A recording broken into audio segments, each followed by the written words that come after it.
Ladies and gentlemen, this may very well be our last official visit to the United States before retiring from office next year.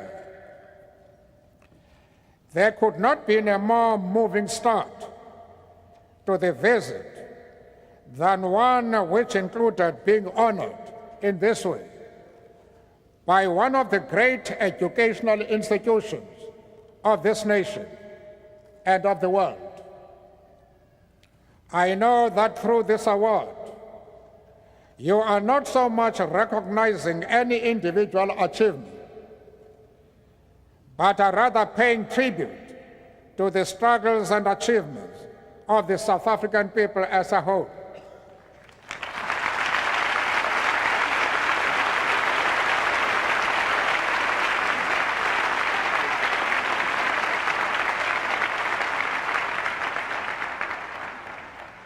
I humbly accept the award in that spirit, while at the same time wishing you to know that we are not unaware of nor unmoved by the great compliment you pay us by conferring this degree at a specially convened convocation.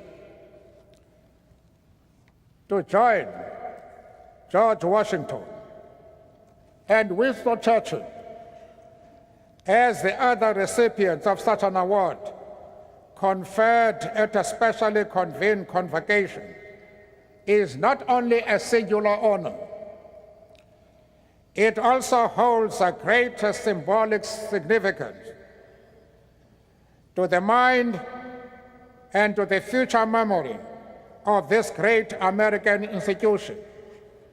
The name of an African is now added to those two illustrious leaders of the Western world.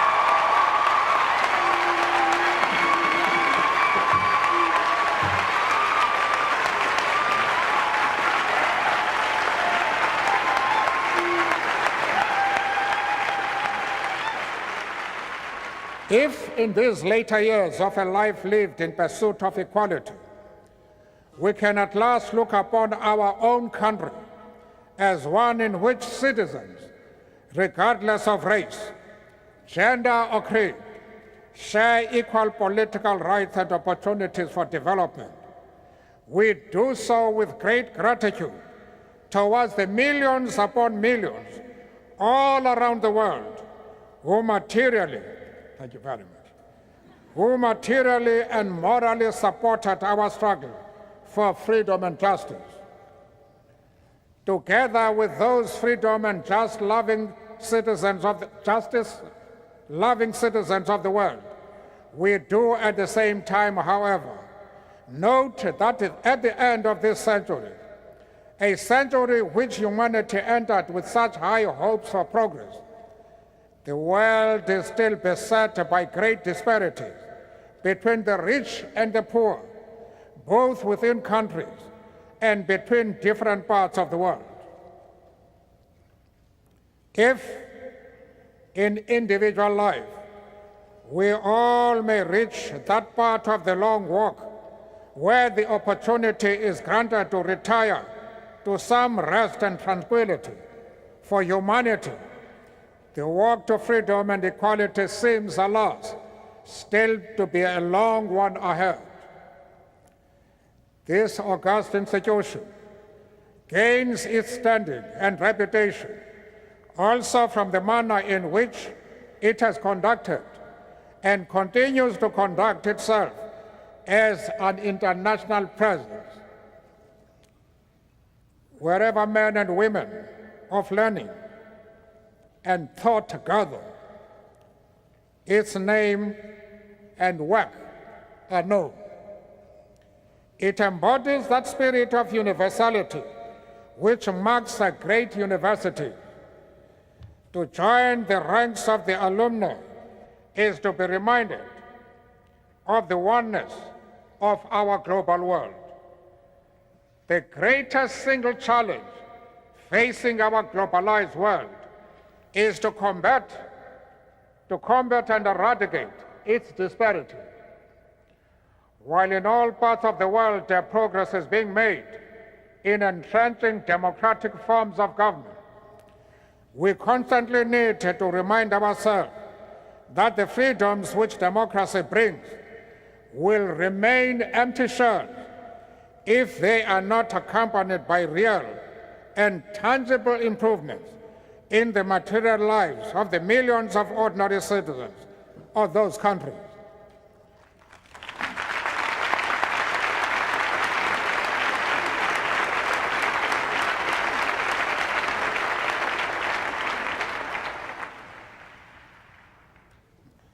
Where men and women and children go burdened with hunger, suffering from preventable diseases, languishing in ignorance and illiteracy, or finding themselves bereft of decent shelter, talk of democracy and freedom that does not recognize these material aspects can ring hollow and erode the confidence exactly in those values we seek to promote. Hence, our universal obligation towards the building of a world in which there shall be greater equality among nations and among citizens of nations. The disparity between the developed and developing world, between North and South, reflects itself also in the sphere of educational and intellectual resources. When in Africa we speak and dream of and work for a rebirth of that continent as a full participant in the affairs of the world in the next century, we are deeply conscious of how dependent that is on the mobilization and strengthening of the continent's resources of learning. The current world financial crisis also starkly reminds us that many of the concepts that guided our sense of how the world and its affairs are best ordered have suddenly been shown to be wanting. They are seen to have hidden real structural defects in the world economic system. The precepts of the economic theories who could so confidently prescribe to all now appear to have drawn much of their apparent intellectual validation from having been unchallenged by the day-to-day operation of a system that operated in the interest of the powerful.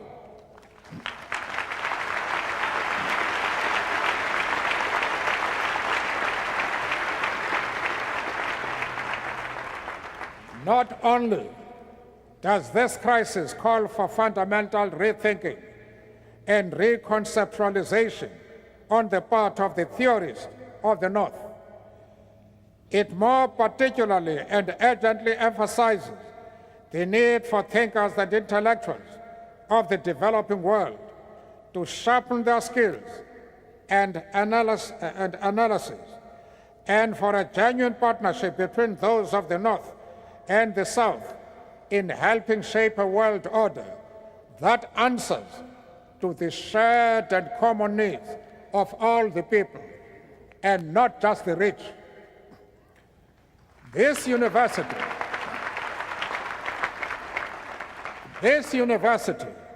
already has had a long partnership of learning and teaching with the South African people. There are many names that one could mention of persons now holding office in government or institutions of civil society who spent a time at Harvard or benefited from programs conducted jointly with this institution. For that, our fledgling democracy, faced with an enormous task of reconstruction and development, owes your institution a great debt of gratitude. As South Africans play their role in helping to conceptualize and give content to the African Renaissance, we continue to draw upon the intellectual skills nurtured, and honed here. The United States of America and democratic South Africa have, in the course of these last 4 years, built a relationship of mutual respect and cooperation. Each country, respecting the sovereignty of the other while cooperating as partners. As part of this relationship, the scholars who had the benefit of studying here returned better equipped to deal with the local challenges and problems as Africans. It is therefore a source of great encouragement and inspiration for us to learn about the Emerging Africa's Research Project housed in the newly created Center for International Development at Harvard. Its objective of undertaking an appraisal of Africa's economic, social, and political history, as well as the problems facing the continent, is timely and to be greatly welcomed.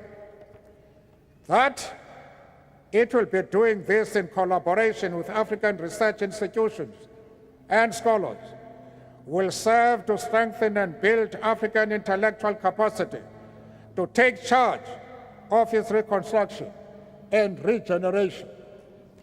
I am confident that it will also strengthen and build your own understanding of African reality and your capacity to analyze that reality as part of our shared world. Mr. President, we accept this great honor bestowed upon us today as a symbol of how South Africa and the United States, Africa and the West, the developing and the developed world, are reaching out and joining hands as partners in building a world order that equally benefits all the nations and people of the world. For 300 years, this great institution has served its nation with distinction. We enter the new millennium in the hope that the rich fruits of learning, science, and technological progress will, in this coming century, truly be shared by all in this global village in which we live. We are confident that this institution, of which we are now a proud member, will play a leading role in achieving that.